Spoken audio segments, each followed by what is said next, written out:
Hello everyone once again to random vlog without an actual review. Yeah, don't worry, I am actually working on, I'm writing the scripts and oh my god. When it comes to the scripts right now, it's like, I'm gonna be writing another Brony review. With that one, it's like, the episodic shows is so, I don't like it. I don't like the episode, and it's kind of got to the point where it's like I had to start an alternate one, where it's like I was originally going to do like the sort of the informative thing like I was with the pilot, and then I was like I had to start an alternate one to just be more like, oh my god, this is so stupid, like just a more snarky, just thing. And with the Rugrats movies, it's more like I somewhat feel like I've maybe been off more than I could chew, but I haven't fully formed what the hell I'm doing with that one. Back to the point of this video with me, this is just, the vlog of a movie I saw. Rock of Ages. Something that you should know about me. Oh, sorry. Stupid Zoom. I have a very musical background in terms of like I've listened to lots and lots and lots of musicals growing up, stage musicals, and my parents have like some sort of membership with the Fifth Avenue in Seattle, so I go to see a lot of them. In Fifth Avenue is like where they premiere a lot of the new ones. Like I saw Wedding Singer there, I saw Memphis. A lot of the current ones, and also I also do the musicals that I graduated, so it was like I did the high school musicals like my high school my high school years alone. I was in Oklahoma. I was Rolf in Sound of Music, so I could sing 16 Go On 17.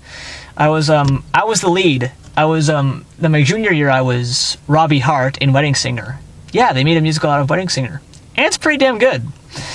And then I was Edward Rutledge in 1776. That's a fun one. Anyway, Rock of Ages. You know what?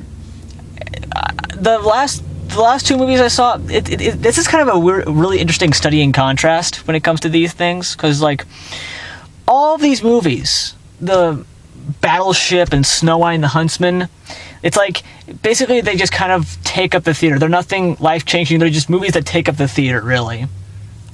They just come along. Like, Battlefield Earth, oh my god. Battleship is basically your typical popcorn action movie, your typical blockbuster action movie. It rips off so many of the blockbuster action movies. It's the lesser ID4, Independence Day, whatever, or Michael Bay. Pick your poison. Actually, I like Independence Day. And Snow White and the Huntsman is basically, I have no idea what that one was. You could say it was like, trying to be another Lord of the Rings, like another fantasy flick, but like trying to be a new serious fantasy flick. Like, I'm thinking of I Am Number 4 here. That was an okay movie. That one was that's probably one that I would be able to review sometime, because I could come up with a lot of jokes with that one, but. And Rock of Ages is the sort of, like, my issue with Battleship was that, the characters were bland, uninteresting. You don't really care much about them, or at least, well, like the main character does have the typical character arc, but it's, it's cliched and boring. But then again, the characters in Rock of Ages are also fairly cliche and fairly archetypal and all that. And I guess what you can do is that I'm just going to pull this out of my ass, but it's like, I guess what you can do is that you can have archetypal parts, but it depends on what they're doing. But then again, I kind of did point is, I enjoyed this movie. I legitimately enjoyed this movie, and after Battleship was like, okay, yeah, the battle scenes are kind of fun, AC/DC's nice, why the fuck are you playing Fortune Son at the end? It was okay.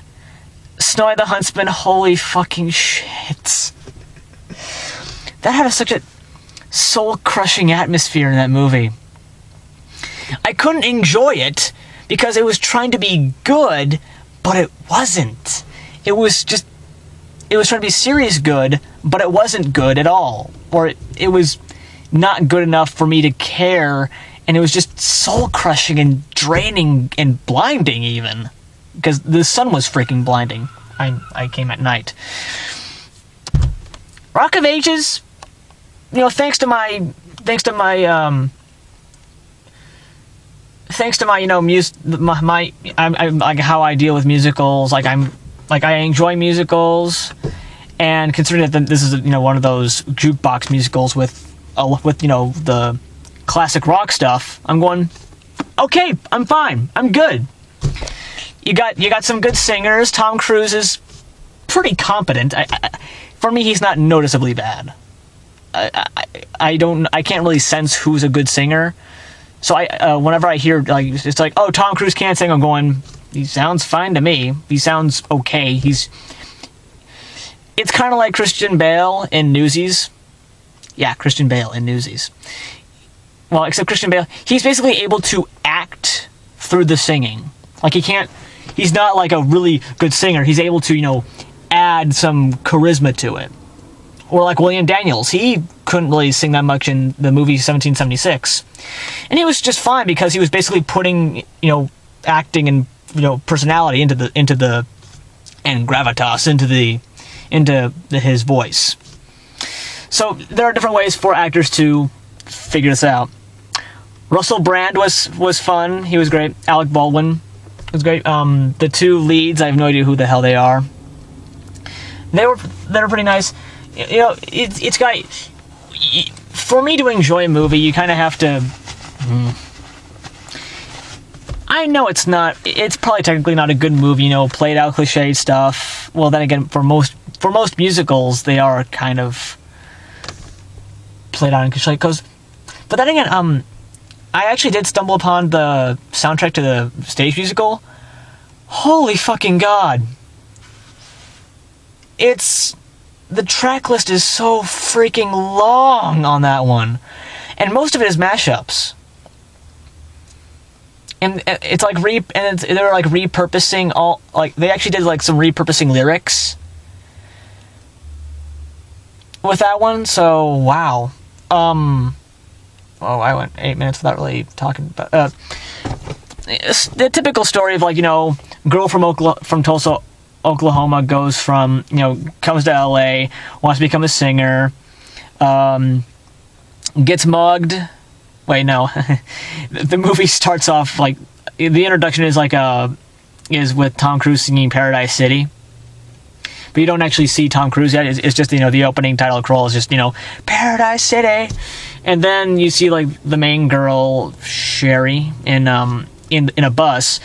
And then the whole bus starts singing Sister Christian. I'm just going, okay, you know what?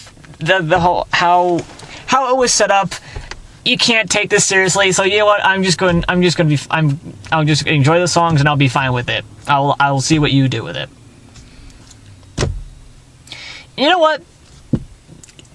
This is a guilty pleasure. Whatever. I mean, I can't get into Battleship because I don't like action movies that much.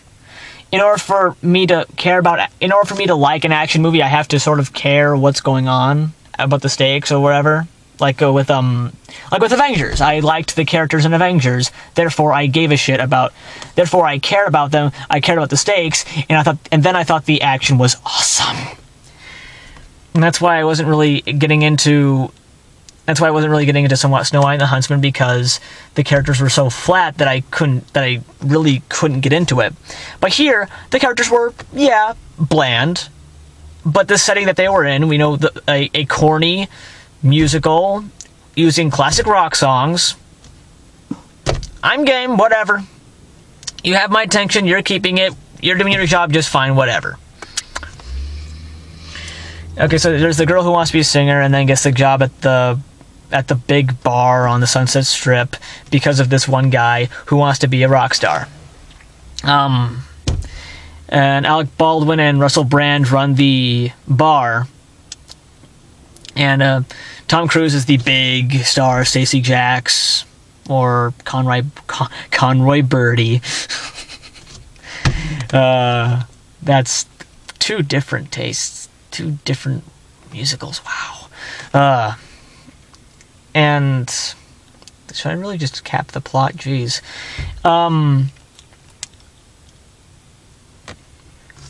And so, you know, there's the romance between the Sherry and Drew. There's some sort of misunderstanding for like when Arsenal, which Tom Cruise's band has their last show at the Bourbon Room, the bar. There's some sort of misunderstanding between her and him. You get Paul Giamatti, who is like Stacy's, Tom Cruise's manager, says the Drew's band opens up for the Stacey Jacks concert. Everyone likes him. He was great. Paul Giamatti's like, "Hey, dude, I can give you a deal." And then like the Drew and Sherry break up, and so they go off, and then Paul and Drew sign a deal. So it's like, okay, record deal done. And this is actually really funny. So the girl then gets work, quits the bar, and then gets work at a strip club. Yeah. Waitressing at a strip club, and then dancing at a strip club. And then the guy, becomes, is being managed by Paul Giamatti, but record labels say that, rock is dead. But you know what? What's really good now? Hip-hop. Can he rap? And then it turns, so basically he sells out and he gets repurposed. He gets repurposed into a New Kids on the Block ripoff. Z guys. And there's a part in the movie, on their first date, they go to like the Hollywood sign, which you can't do anymore unless you hop the fence. This takes place in 1987, in an alternate universe of 1987. Okay, back to the beginning of the movie. It's like, so they go on a date at the Hollywood sign. The reason why I'm laughing at 1987 is because Todd and the Shadows did a list of the worst songs of 1987, and most of them were like really slow ballads, like, soft rock sort of thing. Not the sort of music that was in here. Not much hip-hop either. And then it's like Drew is like starts working on a song for her, writing a song about her. And it's like, I wrote this song, and it's still going. He's like, just a small town girl living in a lonely world. She took a midnight train going anywhere. A singer in a smoky room, smell wine and cheap perfume. For a smile we can share the night. And it goes on and on and on and on. That's literally how he does it. And then the girl goes, "Wow, that was beautiful. I can't believe you wrote that." And then I'm like, okay, first, what? Second,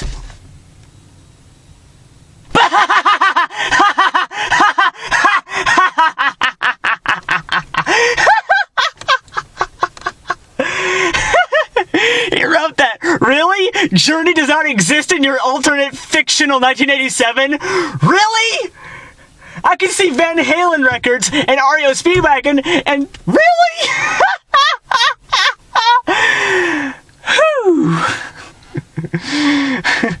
Oh, man.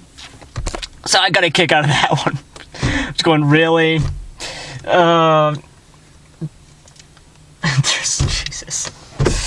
Okay.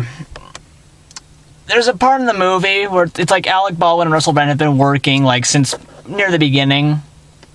you know, like near the beginning of the Bourbon Room and all that, and they get together, and they get their own spotlight. They get their own song, but it doesn't really matter that much for the rest of the movie. Basically, what happens is Russell Brand starts singing "Can't Fight This Feeling Anymore" by REO Speedwagon to Alec Baldwin. Alec Baldwin jumps into it too. In other words, they share a love song. And me being the guy that I ship a lot. And most of my shippings are gay pairings, because last time I shipped heterosexual pairings like Toph and Aang for Avatar: The Last Airbender. I was crushed. So now I'm just kind of going with the slash gay pairings, mostly to avoid heartbreak. Again, oh my god, that show broke me. Anyway, so I was perfectly fine with it. I was going, hey, that's cool! That is awesome! I don't care if you are somewhat... I wouldn't say that they were ruining REO Speedwagon, but it was like, oh my god, seriously. All I'm thinking of now I'm thinking of is like, it seems like there's two ways to portray, gay relationships on movies now. You either A, have it be like side characters and then played up for laughs, or you have it be the main character and take it so seriously, there's some TV movie with Sigourney Weaver called Prayers for Bobby, where the kid kills himself. So it's like, either it have to be taken so seriously, and talk about it like not just that this person's gay, but also because of like all the prejudice and the scorn and just how this person is ostracized, or you just play it up for laughs. Nickelodeon does that a lot with they sort of play it up for laughs a lot, not necessarily having actually gay stuff, but doing the whole kind of like I'm talking out of my ass again. Anyway, back to Rock of Ages. That was... So, you know what? Malin Ackerman is in this. I know who Malin Ackerman is because she was the Silk Spectre in Watchmen, and I loved Watchmen. And I was thinking to myself... And, she has, a sort of a side love story with Stacey Jacks, Tom Cruise. So I'm just going... So it's the Silk Spectre and Lieutenant Kaffee from A Few Good Men. Yeah, so... Yeah, I enjoyed myself. Is it a crappy movie? Maybe. Probably. Most likely. But I enjoyed myself. I went to see a movie and I had fun. It was nice. It was actually nice, especially after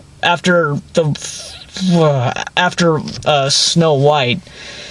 After how soul crushing that movie was, this is my kind of movie. This is my kind of junky, guilty pleasure popcorn movie. Yeah. And Catherine Zeta-Jones is in this movie too. She plays like some weird Christian lady that has sort of a history. She doesn't really amount to much though. Yeah, all the characters are kind of useless to a certain extent. But still. Sometimes it's just for the fun, for the lulz, whatever. It doesn't have to be... Not every movie has to be, big, or not every movie has to be really good. But sometimes the most enjoyable movies are just the ones where you just like you just like it, whatever. Can't really explain why. Well, I know why. I can explain why I like the music, and I've used to musicals, so I get it. Piece of shit doesn't work. Damn it! Oh well. So yeah. Oh yeah, some of the trailers we got here. Should I talk about the trailers? Whatever. Yeah, I can't remember most of them. They didn't matter that much. So yeah, I enjoyed Rock of Ages. You know, very nice, very corny. Before I forget, there's this one song, this one classic rock song that I don't know what the title is, and for the life of me, I cannot find it anywhere.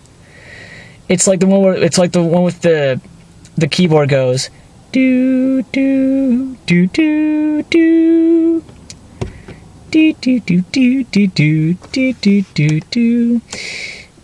My poor falsetto. Does anyone know what the hell that song is?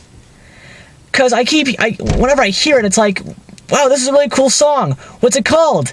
And I can't remember the lyrics, and I can't remember what it is. I can only remember that piano thing. And they play that song near the beginning when it's like the guy's getting ready for the date with Drew's getting ready for the date with Sherry. And they play a song, and I'm just going, oh, are they gonna sing that song? Because I really want to know what that song is. And then they cut it off. I'm going, damn it! And then they go singing, I've been waiting for a girl like you. I'm just going, sons of bitches. So if any of you know, if any of you could understand, if any of you could like actually, if I was accurate in my crappy humming, please tell me what the hell that song is, because I would love to know. That's all I got, really, so yeah, Rock of Ages. My kind of guilty pleasure, whatever. I need to work on the bloody scripts. Fun. Good night, everybody.